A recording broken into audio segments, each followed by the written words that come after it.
बात करेंगे एक कंगले देश की। पहले तो उसका नाम बांग्लादेश था, लेकिन जो है ना अगस्त के बाद से वो कंगलादेश बनता चला जा रहा है और वो टक्कर लेने की कोशिश कर रहा है दुनिया की सबसे बड़ी इमर्जिंग पावर इंडिया से। और मोहम्मद यूनुस की भी जो है इस वक्त जो है हवा बहुत ज्यादा टाइट हो चुकी है। गौतम अडानी की कंपनी अडानी पावर ने बांग्लादेश को मुसीबत में डाल दिया है और गिड़गिड़ाने पर मजबूर कर दिया है। जी हां, अडानी पावर ने बांग्लादेश को बिजली के बकाया बिल की पेमेंट करने के लिए 4 दिन की मोहलत दी है। कंपनी ने पहले ही बांग्लादेश की बिजली सप्लाई को घटाकर आधा कर दिया है। इस प्रेशर कुकर ने फटना था, ये फट गया। We now move to Bangladesh, a country gripped by deep economic turmoil, where the leadership of the interim government claims it needs time, perhaps years. इस वक्त वो इंडिया को कह रहे हैं कि आप प्लीज़ हमें डिस्टेबलाइज ना करें, आप हमें सपोर्ट करें स्टेबलाइज होने में। तो इस किस्म की सूरत में वो कोई ऐसी चीज़ नहीं करेंगे जिससे इंडिया और प्रोवोक हो जाएगा और गड़बड़ डिस्टेबलाइज करने की कोशिश ना करें। तो for the time being I don't think there will be any overtures. कैसे रेडिकली इस्लामाइज हो रहा है बांग्लादेश। ये अब शांति वांति नेबर हैं, हमारे पड़ोसी हैं। अब ये मामला थैंक यू हो गया बॉस। अब बांग्लादेश जाएगा बिल्कुल गड्ढे के अंदर and we have to watch. ये बिजनेसमैन अडानी उठ के खड़े हुए हैं कि बार बार भारत को टारगेट करने से बांग्लादेश कभी नहीं जीतेगा। बांग्लादेश को वापस करना पड़ेगा भारतीय पैसा जो कि $850 मिलियन तक पहुंच चुका है। नहीं भुगते, बंद कर देगा 7 तारीख को। नहीं इनके पास पैसा, मैं दावे के साथ कह सकता हूँ $850 मिलियन इनके पास रिजर्व नहीं पड़े हुए भाई। ये इलेक्शन करवाएंगे कि अडानी को देंगे? अडानी को कैसे मना सकते थे? अगर इनका कारोबार चल रहा होता, अगर इनके टके की वैल्यू 3 रुपए होती, ये इन पे कर्जा भी ना चढ़ता। ये देश to set an initial October 31st deadline, which has since been extended to November 7th. Bangladesh से टीम हो गया, इंडिया ने हाथ उठा लिया उनके साथ। जो अडानी है वो जी पावर सप्लाई कर रहे हैं झारखंड से बांग्लादेश को। जब से शेख हसीना वाजिद वहां से गई हैं तब से लेके अब तक जो है बांग्लादेश ने 1 रुपया भी भारत के बिजनेसमैन को वापस नहीं किया। लेकिन कहते हैं ना कि भारत जो है एक ऐसा देश है जो कि बहुत ज्यादा संस्कारी है, मेहमान नवाज है, रिश्तों को निभाता है। तो सरकार आज भी जो है भारत की वो बांग्लादेश को सपोर्ट कर रही है। लेकिन क्या अडानी सपोर्ट करेंगे? क्या 7 तारीख को जो बांग्लादेश है क्या ये तारीखी में बदल जाएगा? टेक्सटाइल इंडस्ट्री तो ऑलरेडी इनकी बंद हो चुकी है और 25 से 30% का बूस्ट मिला है जी इंडिया की इंडस्ट्री को। अब 3 तरफ से बांग्लादेश इंडिया के साथ मिलता है। 3 साइड्स तो आप समझ लें कि इंडिया से मिलती हैं बांग्लादेश की। बांग्लादेश इंडियन गवर्नमेंट की मैं बात करूँ ना तो फिर मैं ये सोचता हूँ कि पाकिस्तान बनना ही नहीं चाहिए था। जो इस वक्त वो तरक्की कर रहे हैं ना, जो इस वक्त वर्ल्ड में उन्होंने नाम बनाया। आपने इंडिया से बिगाड़ ली, या तो अपने लोगों को मार दो आप, या इंडिया के पांव पकड़।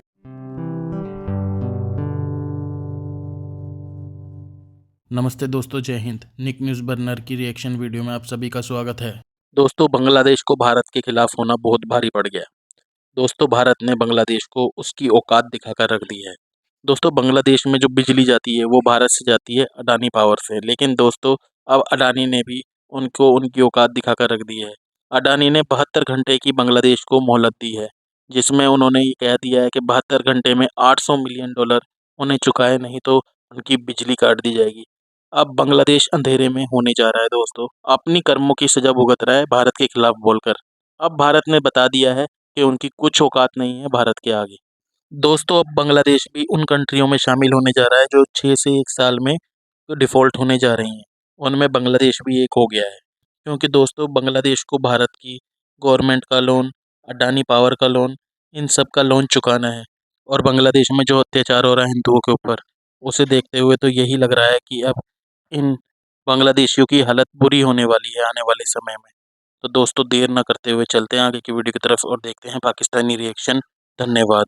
दरअसल अडानी पावर ने $846 मिलियन यानी करीब 7200 करोड़ रुपए के बकाया बिजली बिल का भुगतान नहीं किए जाने पर बांग्लादेश के खिलाफ ये सख्त कदम उठाया है। बांग्लादेश सरकार को अल्टीमेटम देते हुए अडानी पावर की तरफ से कहा गया है कि अगर 7 नवंबर तक बकाया पैसे का भुगतान नहीं किया गया तो बिजली की सप्लाई पूरी तरह से बंद कर दी जाएगी। अगर ऐसा हुआ तो बांग्लादेश में बिजली का भारी संकट खड़ा हो जाएगा। कंपनी अपने पैसे के भुगतान के लिए कई बार बांग्लादेश की सरकार से बातचीत कर चुकी है, लेकिन इसका कोई स्थायी हल नहीं निकल पाया है। जो अडानी है वो जी पावर सप्लाई कर रहे हैं झारखंड से बांग्लादेश को। जब से शेख हसीना वाजिद वहां से गई हैं तब से लेके अब तक जो है बांग्लादेश ने 1 रुपया भी भारत के बिजनेसमैन को वापस नहीं किया। लेकिन कहते हैं ना कि भारत जो है एक ऐसा देश है जो कि बहुत ज्यादा संस्कारी है, मेहमान नवाज है, रिश्तों को निभाता है। तो सरकार आज भी जो है भारत की वो बांग्लादेश को सपोर्ट कर रही है। लेकिन क्या अडानी सपोर्ट करेंगे? क्या 7 तारीख को जो बांग्लादेश है क्या ये तारीखी में बदल जाएगा? टेक्सटाइल इंडस्ट्री तो ऑलरेडी इनकी बंद हो चुकी है और 25 से 30% का बूस्ट मिला है जी इंडिया की इंडस्ट्री को। सर आप क्या कहेंगे, ये बांग्लादेश के ऊपर भारत की नवाजिशें एक तरफ और बांग्लादेश का भारत के ऊपर अटैक दूसरी जानिब, एज अ भारतीय, एज अ बड़े अच्छे आपके तज्जिए होते हैं, बड़ा अच्छा आप इन चीजों को समझते हैं, ऑडियंस को क्या कहेंगे? ये चल क्या रहा है कि भारत तो दया पे दया दिखा रहा है और यूं साजिश पे साजिश किए जा रहे हैं? शाला जी, आपके क्वेश्चन में से पहले एक बार इंडिया को थोड़ा साइड में कर देते हैं।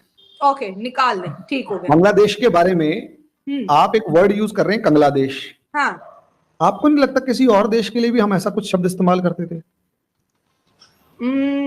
हो सकता है वो इधर वाला ही हो। और उसके बाद आपको नहीं लगता बांग्लादेश के ऊपर हम डिस्कस करने जा रहे हैं कि बांग्लादेश हमारी एक कंपनी के पैसे नहीं दे पा रहा?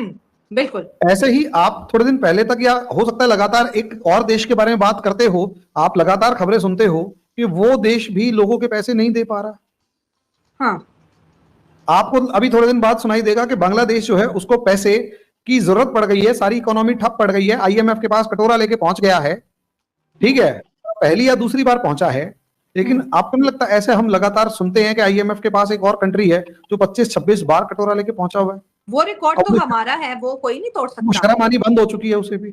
हाँ, ठीक है, बांग्लादेश आपको नहीं लगता फिर उसी ट्रैक पे है? कुछ कुछ सेम बातें लग रही होंगी। सेम लग रहा अच्छा, है। इन दोनों के अंदर एक चीज कॉमन हो रहा है। क्या? इंडिया। इंडिया से नफरत। सैंडविच हो गया ना बीच में। ना इंडिया सैंडविच क्या हो गया? एक को इस काख में दबा रखा, दूसरे को इस काख में दबा रखा, बताओ भाई क्या करेगा तू?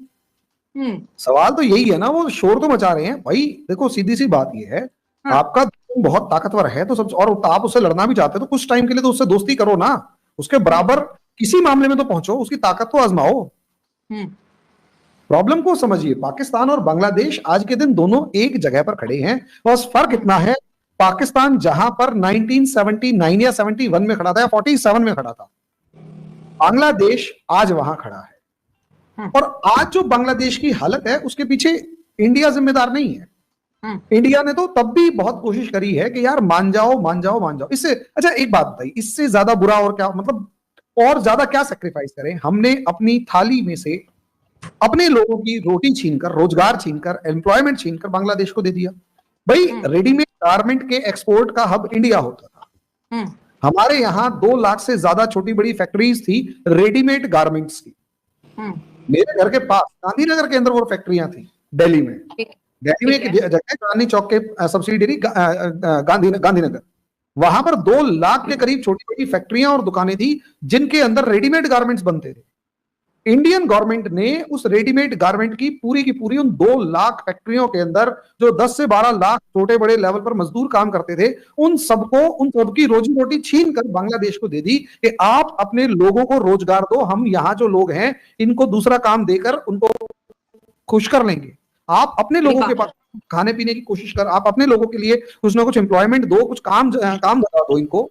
और शेख हसीना 2008 में आई थी और 2008 के बाद इंडिया की जो इकोनॉमी थी, वो जो खासकर रेडीमेड गारमेंट्स था, वो खत्म हो गया था। और बांग्लादेश से, हमारी कंट्री के अंदर रेडीमेड गारमेंट बांग्लादेश से आ रहे हैं। हमने चला कहा चलो कोई बात नहीं। और जब तक शेख हसीना थी वहां हमारी जो रेडीमेड गारमेंट्स की फैक्ट्रीज थी वो तो बंद पड़ी हुई थी, बहुत धीरे चल रही थी। आप अंदाजा लगाइए, इस रेडीमेड गारमेंट्स के काम से रिलेटेड काम करने वाला मेरा एक ब्रदर इन लॉ भी था जिसका काम बंद हो गया। शॉकिंग ना? हमारे यहाँ हुआ इतना बड़ा सेक्रीफाइस हम लोगों ने किया बांग्लादेश के लिए। लेकिन क्यों? की बात देखिए, बांग्लादेश को इससे फायदा भी हुआ। दुनिया के रेडीमेड गारमेंट्स का हब बन गया। अमेरिका से लेकर चाइना तक बांग्लादेश के रेडीमेड गारमेंट्स दिखाई दे रहे हैं। कई बार क्या होता है ना, घी हजम नहीं होता। यहां घी हजम नहीं हुआ। नफरत हमसे पता है किस चीज की है? ये हिंदू है। तो पाकिस्तान नफरत नहीं थी 1971-72 में जब हिंदुओं को मदद के लिए बुला रहे थे? नहीं, देखो तब नफरत पाकिस्तानियों से थी। अभी बता रहा हूं, उसके ऊपर ही आ रहा हूं मैं, 2 मिनट। हम पाकिस्तान और बांग्लादेश में जो कॉमन एलिमेंट आज के दिन देखने को मिल रहा है वो है हिंदू से नफरत। अच्छा, तभी आप देखेंगे पाकिस्तान में भी जब मर्जी देखेंगे तो हिंदूज के अगेंस्ट जब मर्जी वायलेंस हो जाता है और गवर्नमेंट भी नहीं रोकती। मियां मीठू आपके यहाँ बहुत मशहूर है इस मामले में, वो तो लड़कियां भी उठा ले जाता है और कोई कुछ नहीं कर पाता। और दुनिया सारी चुप है। अच्छा, मजे की बात, दुनिया चुप है, अमेरिका चुप है, यूरोप चुप है, क्योंकि अमेरिका और यूरोप चाहते हैं ऐसा हो। बांग्लादेश के अंदर भी यही हो रहा है, हिंदू मर रहा है, सारे चुप हैं। अब आपने पूछा कि भाई बांग्लादेश को तब नजर नहीं आया जब 1971 थी, कि 1971 इज टोटली डिफरेंट। दोस्तों अगर आपको हमारी वीडियो पसंद आई है तो प्लीज़ लाइक ज़रूर करें और साथ में शेयर करना ना भूलें। और साथ ही दोस्तों ऐसी ही लेटेस्ट वीडियो देखने के लिए हमारे चैनल को सब्सक्राइब करें, साथ ही बेल का आइकन जरूर दबाएं ताकि सबसे पहले आपको हमारी वीडियो की नोटिफिकेशन मिल सके। धन्यवाद।